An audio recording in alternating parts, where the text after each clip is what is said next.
क्या हाल है दोस्तों? चलो तो कहानी का गला पार्ट शुरू करते हैं। और मैं यही करती थी। हमारे दिन बहुत अच्छे गुजर रहे थे। शादी के बाद मैं असलम के साथ पूरे 1 महीने के टूर पर गई थी। हमने पाकिस्तान के शमाली इलाका जात की खूब सीर की और खूब एक दूसरे को वक्त दिया, समझा और अपना आप भी एक दूसरे को सौंप दिया। वहां से वापसी के बाद में मुकम्मल तौर पर असलम की मोहब्बत में डूब चली भी जिंदगी। मुझे बहुत हुसीन लिखने लिली थी। मैं वसल्लम का हर काम अपने हाथ से किया करती थी। उनका ख्याल रखना मैं बहुत ज़रूरी समझती थी। वक्त गुजरता रहा और आहिस्ता आहिस्ता हमारे रिश्ते में भी मजबूती आती गई।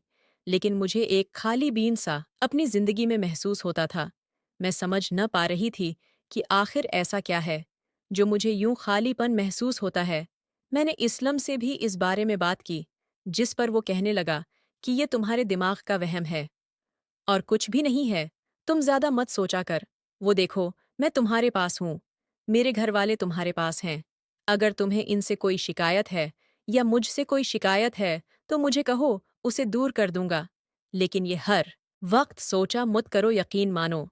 तुम्हारा इस तरह से सोचते रहना मुझे बहुत तकलीफ देता है।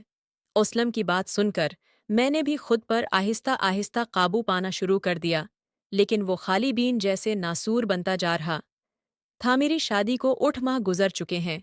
थे रिश्तेदार, कज़न, अर्द-गिर्द के लोग अब सभी मुझे पकड़ पकड़ कर पूछने लगे थे कि कोई रहमत नहीं कि अल्लाह ने तुम पर। उस पर मैं ज़ाहिर तो मुस्कुरा कर कह देती कि ये तो अल्लाह के काम हैं, जब चाहे औलाद अता कर ये अल्लाह काम में कर दे।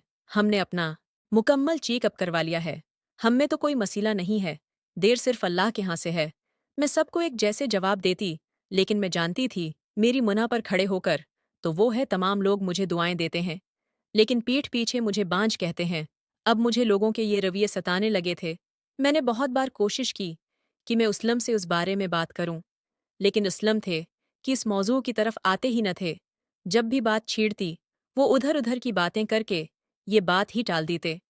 एक दिन मैं हिम्मत करके उनके सामने जाकर खड़ी हुई और दौटाक अंदाज में उनसे अपने दिल की बात कह डाली। इस्लाम में जानती हूँ कि ये सब आपके लिए आसान न होगा, लेकिन अब आपको चाहिए कि आप हमारे मुस्तकबल के बारे में सोचें। हमारी शादी को 8 माह हो चुके हैं। जानते भी हैं कि लोग इस तरह की बातें करते हैं। देखें, आप अभी तक किसी भी डॉक्टर के पास नहीं गए, तो प्लीज़ आप मेरी खातिर किसी डॉक्टर के पास चलते हैं। हम दोनों अपने टेस्ट करवाते हैं।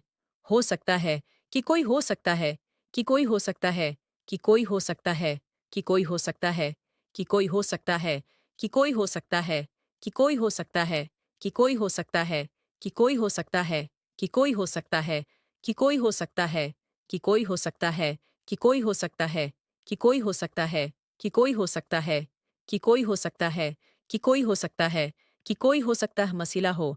और अगर कोई मसीला नहीं होगा तो उस देर की वजह तो डॉक्टर हमें बताएगी ना, जिससे हो सकता है कि हमारे अंदर की कमी दूर हो जाए। ये बात सुनकर असलम कहने लगे, देखो नाजू, में ऐसा कुछ भी नहीं करने वाला बेहतर।